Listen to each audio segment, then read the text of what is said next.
So, kamusta po mga ka-Streetwise? Ako po si Takero Miyamoto at welcome po sa aking munting channel.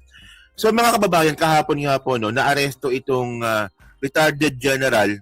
Actually, sa Air Force to, no? Na si Romy Pokis. Oo. So, tingnan ninyo Okay. Nung nakaraan, sobrang yabang nito ni Pokis. Pero nung naramdaman niya na meron palang gobyerno at merong limitations po yung freedom of speech, no? Ngayon, nagpapakabait na. Well, dapat nga dito kay Pocus sa lahat ng mga ginawa niya.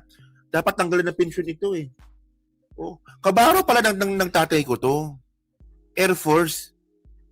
Oh, malamang baka amo niya pa nga siguro to, no? Kasi general to eh. Okay. So ito kahapon, oh, ex-Air Force General na for sedition. Oo.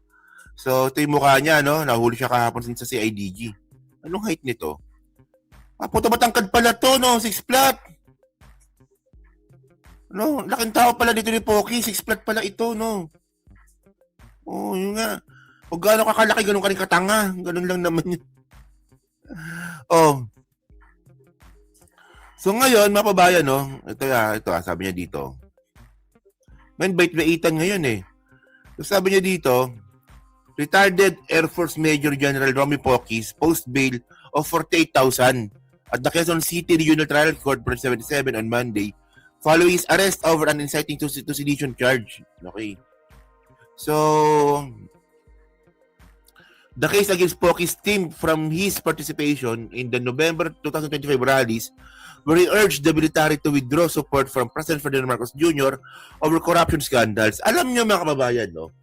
Ako po talaga hindi pa ako naniniwala dito sa mga retired general po na to na ang ginagawa nila ay para sa taong bayan. Kasi in the first place, mga ka-Streetwise, itong mga retired general po na to, mga tuta ni Digong po ito. Di ba mga tuta ni Digong yan? Sila po yung mga na-appoint ni Digong. Tapos nung natanggal po sa pwesto si Digong, inatsyapwera, kaya ngayon nagagalit. Alam naman po natin yan eh. Oh. Alam nyo, no, ganyan po talaga yung naging strategy po talaga ni Digong eh. Kung mapapansin nyo nga po, no, tinan ninyo yung PhilHealth, sino pinahawak ni sino mga tao yung pinahawak ni Digong sa PhilHealth? Mga AFP din, mga retired AFP. Oh. Yung pangalan nito, yung sa sweepstakes sa PCSO. Sa PCSO. Oh, di ba mga retired na police? Yung mga nandun. So, tingnan ninyo actually, pagdating po sa strategy, dyan po medyo mahusay si Digong. Kasi nga po, yung mga retired general po na yan, yung mga retired nga po na mga police, tsaka AFP, pinasok niya po dyan. So, eventually, kaya ito nangyayari. Di ba? Nung pagtanggal ni Digong, nung panahon nga po ni Digong, na-spoiled yung mga yan, nung nawala si Digong, yung nagtsupera, kaya nagagalit. Kasi tingnan nyo to pakita ko sa inyo.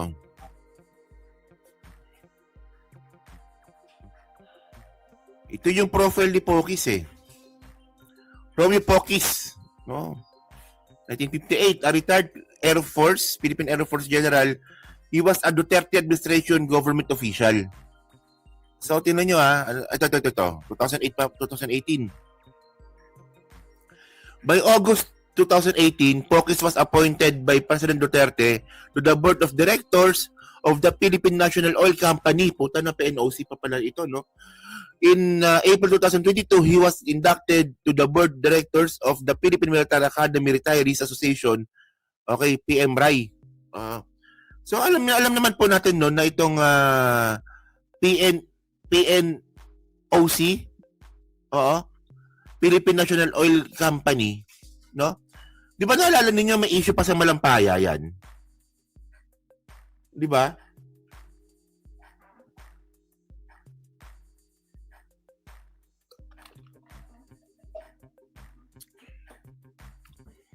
So pag-aralan ko nga yung nangyari sa Malampaya. Alam ko kasi may anomalya din po na nangyari sa Malampaya noong panahon ni Digong na binenta ni Digong ata yung shares dito, no? Pag-aralan ko nga mamaya yan, no? So parang tama nga para sila ni Magalong. Si Magalong ganyan din eh, di ba? Kasi Magalong DDS din po si Magalong kasi nga po, nung nag-retire nga po siya sa sa PNP, 'di ba? Investigador yan si Magalong, 'di ba? Na-appoint din po ni Digong yun, na-appoint din po siya ni Digong bago siya naging mayor. Oh. So ngayon tingnan niyo 'to Mayabang yung si Pokis na yun eh. Akala kasi nila hindi sila papatulan eh. So ito yung interview niya nung siya po yung after niya po makawala sa kulungan. Sayang no kasi available case no, sana non-available case lang yung sedition.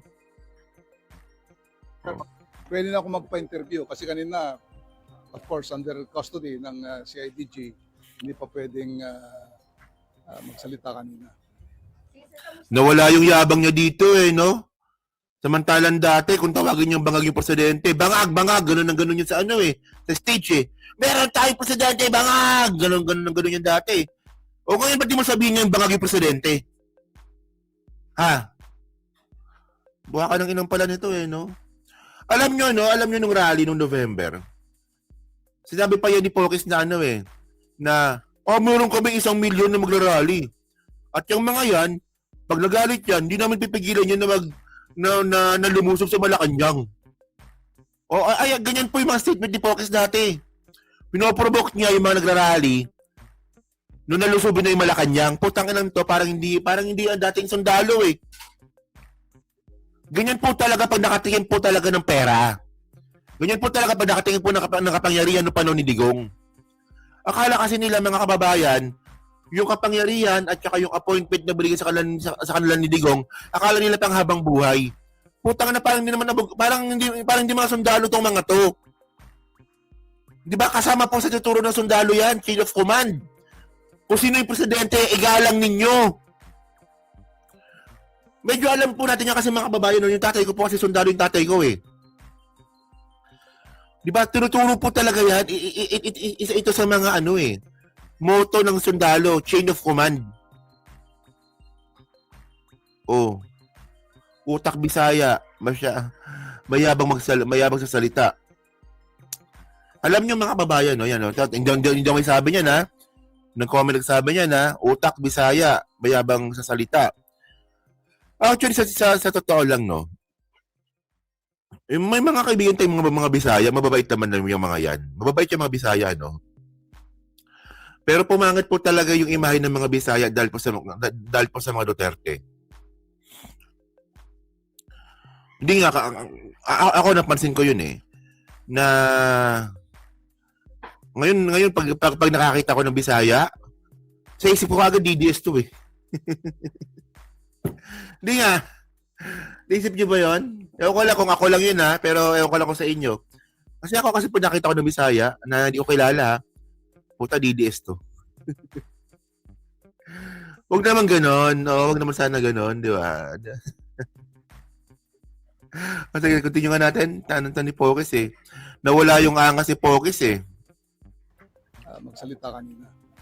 Sir, kamusta naman po? Ano po yung proseso po nakapag-cancel po kayo? Maayos naman yung proseso at napabilis dahil of course mabilis magtrabaho yan si CIDG. Yung mga paperworks doon sa judge sa RTC Branch 77 sa QC ay okay din. So mabilis. So kami nagpapasalamat at naging so ngayon tanong ngayon dito, nakulong ka. Nagpiyansa ka. Nagkaroon ka ng mugshot. Ano nagawa ni Sarah? Natulungan ka ni Sarah? Wala, di ba? Nabayaan ka lang, no? Ayan, hindi lang po kay Pokis nangyari yan. Pati rin po doon sa mga DDS nga po na vlogger na inaresto din po ng NBI dati. Ang yayabang, di ba? Putang ina po baga. Ganun yan. Gawa ng fake news. Tapos nung na-aresto, sino tumulong sa inyo? Sarili nyo lang din. Ganyan po yan. Alam nyo, may kilala akong ito. Ito ang mentor ko kasi mentor ko to eh. Meron po akong kilala na DDS vlogger na talaga naging attack dog po nila. Pero nung nagkagipitan, iniwan nila sa ere. Hanggang ngayon nakakulong. Malamang 3 counts yun eh. Malamang meron pa siyang 6 na taon para makulong. Oo. Si Channel 67, ang tumulong sa kanya, mga vlogger, mga kapwa-vlogger. Pero walang pakialam si Sara doon. So ito malupit to. Kasi nagsimula po ako sa pagbablog 2020. Oo. Meron po ako naging mentor. At yung naging mentor ko na po noon na yun, kasi dalawa talaga naging mentor ko sa pagbablog eh. Dalawa, si Coach Jared, tsaka yung isa po na to. Yung isa na to, na nakakulong. So, syempre, parang ina-idolize ko siya eh. Yung galing mag-vlog nito, gano'n na gano'n. Pero eventually, nakita ko DDS pala to. So, parang nabadit na rin ako sa kanya. Kumbaga sa kanya ko nakuha yung pagiging chismoso eh. Sa vlogger na yan. Dati talagang tapang yan. Ang dami niyang pinalabas na fake news. Di ba, pinalabas niya dati na si Isko komunista. Di ba, naalala ninyo, di ba, si Isko dati, tsaka si Digong nag-away. Di ba, nag-away dati, di ba, si Isko tsaka si Digong, kasi nga po sabi ni Isko, is pandemic ba? Scamdemic, di ba? Sabi ni Isko kay Digong, nangyayari ngayon dito, scamdemic daw. Kasi ini-scam daw po ni Digong yung pandemic. So, tagal si Digong doon. So, ang ginawa ng mga PR ni Digong, inutusan tong mga vlogger na to para siraan nga po si Isko. So, isa po sa mga paninira nila is si Isko daw po is komunista. Oo. Tapos, si Lenny Buntes.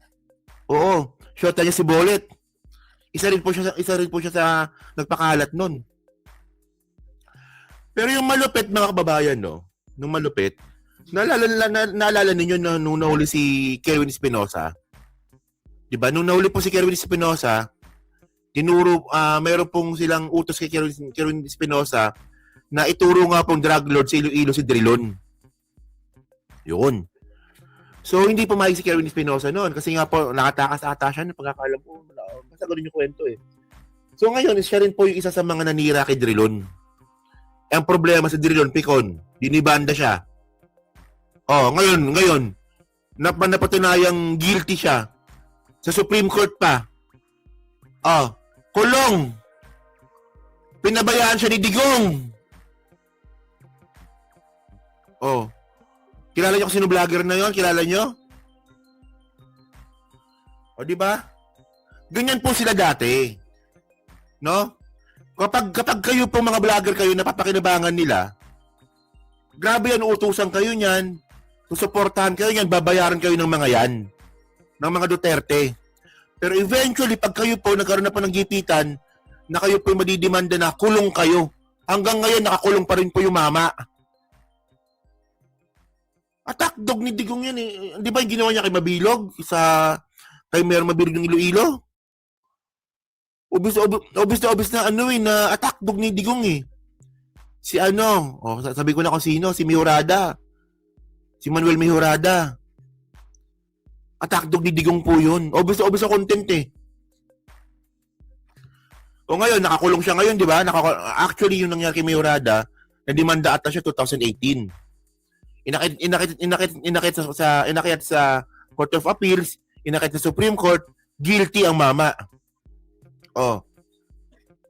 So ngayon, nung nakulong siya, walang nangyari. Pinabayaan siya ni Digong. Pati si Digong nakakulong. So kaya mahirap po maging attack dog ng mga Duterte. Kasi po papabayaan kayo niyan. Parang nangyari dito kay Pokis.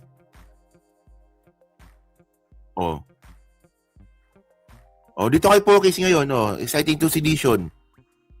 Pag ito nag-guilty po ito hanggang Supreme Court, walang magagawa mo Duterte dito.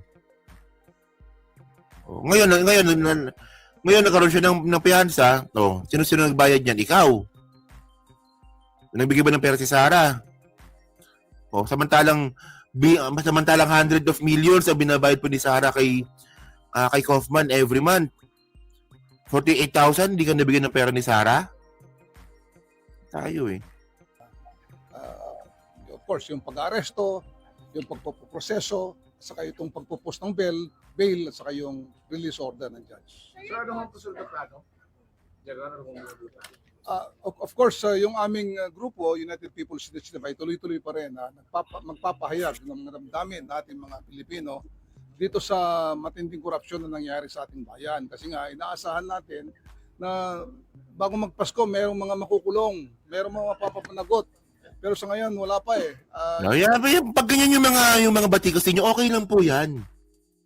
Tingnan niyo yung batikos kayo ni Pokis, actually legit naman. Ngayon, di ba, tingnan niyo ang bait-bait ngayon eh. O sabi ni Pokis, nung ako sila nung Pasko eh, na may makukulong, okay. Okay, yung pag ganyan yung batikos ninyo, okay lang po yun. Okay po, Chai-Chai, paano po pabagsak po, no? Pabagsak po. Thank you po. Dati hindi naman ganyan sinasabi mo eh. Ito yung sinasabi ni Pokis dati, oh. Tingnan nyo, ah. Ito yung sinasabi ni Pokis dati, eh. Ano ba yun? Ito, tingnan nyo, ah. Sabi, hindi na karapat dapat maging Pangulo ang ating Pangulong Bongbong Marcos. Yun lang.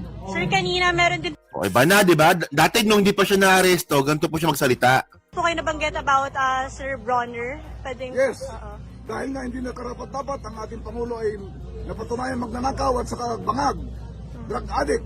Hindi siya pwede maging Commander-in-Chief ng Armed Forces of the Philippines. Kaya tayo, ang mga taong bayan ay nananawagan na ang Chief of Staff sumama sa sigaw ng tao, pakinggan ang hiling ng tao na mag-withdraw na siya ng support kay Chief of Staff, ay kay President Ferdinand Berlin Marcos. O, di ba? Dati ganyan magsalita yun. Di bangag, puro bangag eh. Bobo pala tong putang ilan to eh, no? Actually, no, sundalo ka, dati kang general, hindi mo alam na dapat bago ka magparatang, dapat may ebidensya ka palagi. Ako maniniwala po kung bangag presidente, kung may ebidensya. Saan ang ebidensya ninyo na bangag presidente? Yung pulburon video. Oh. Ngayon, dati ganyan siya magsalita dati. Ngayon, iba na, di ba? Iba na siya magsalita ngayon eh. Mabait na ngayon eh.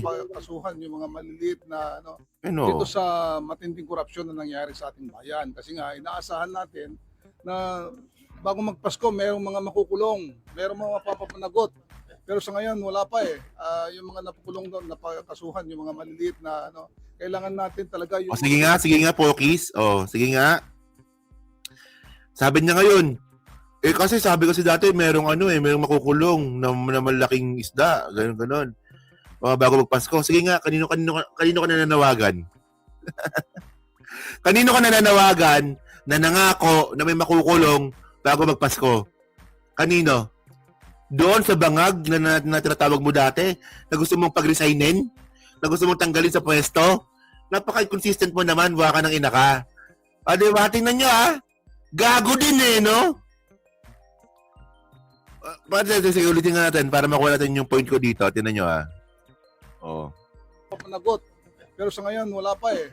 Yung mga napukulong doon, napakasuhan, yung mga maliliit na kailangan natin talaga yung mga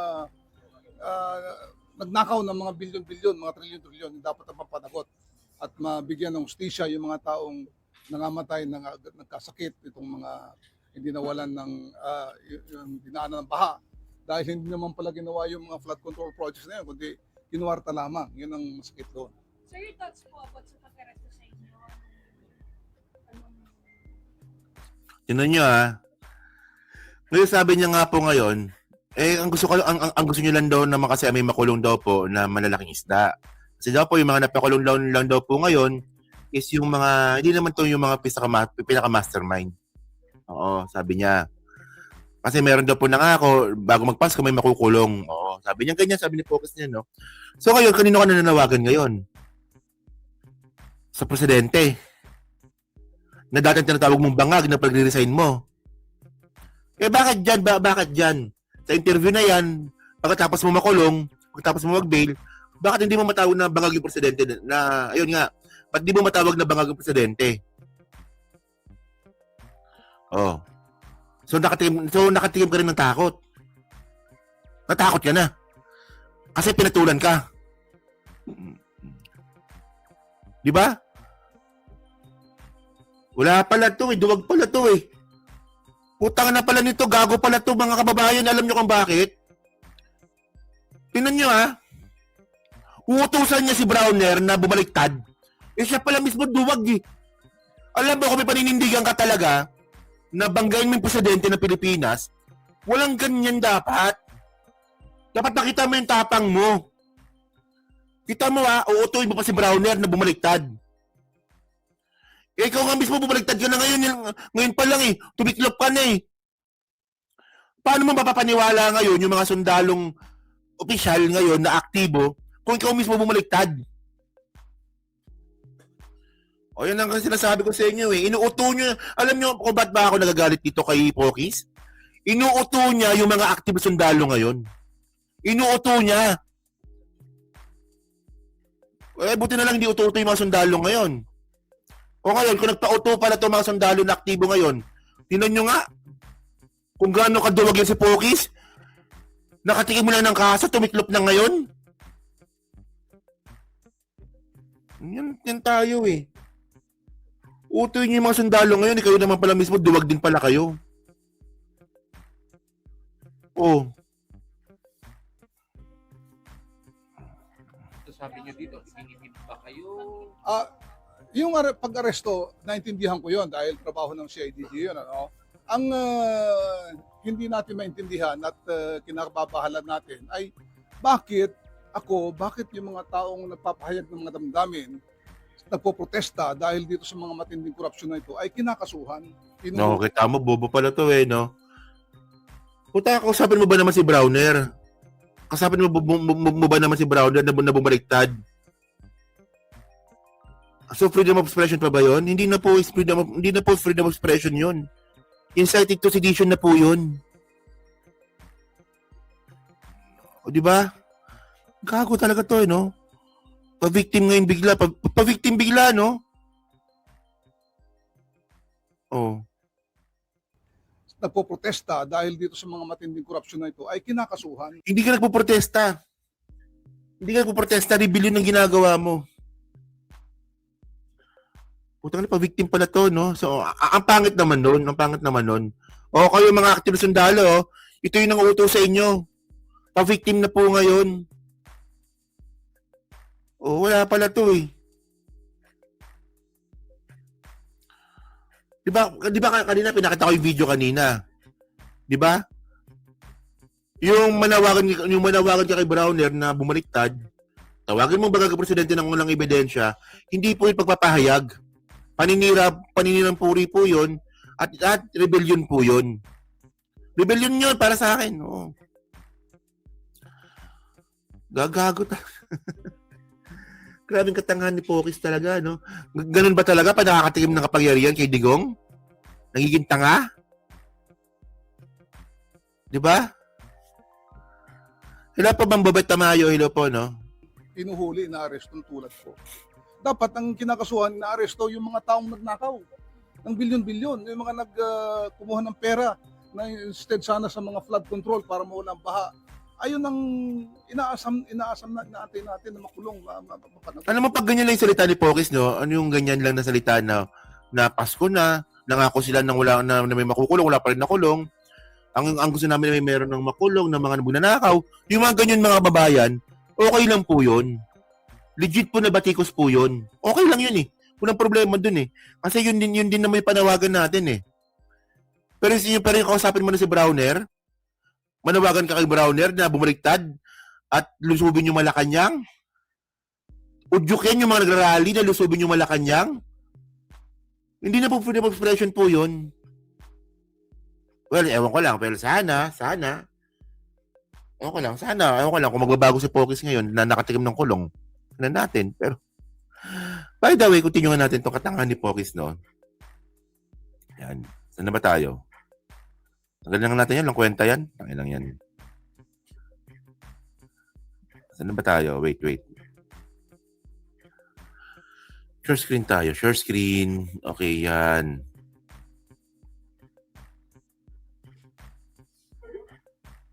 Okay, cabit na pala tayo. Okay. So, yun mga streetwise, no? So, kayo po, no, masabi nyo nga po dito, sa biglaang pag-iba nga po ng timpla nga po ni Romeo Pokis. Na kung dati, kung siraan niya yung presidente na bangag-bangag, lusubin ng Malacanang, Browner, bumaliktad ka na. Ngayon, nakita na po natin na medyo nag-iba na nga po yung timpla ni Pokis. No? So, grabe, no? Yan. So yun na, so pa-comment lang po sa baba at binabasa ko pong lahat yan. Siyempre, dyan po sa Team Replay, di ba? Pa-like, pa-subscribe. Kung di na makalabisan, pa-share na rin po ng video po na to. Okay?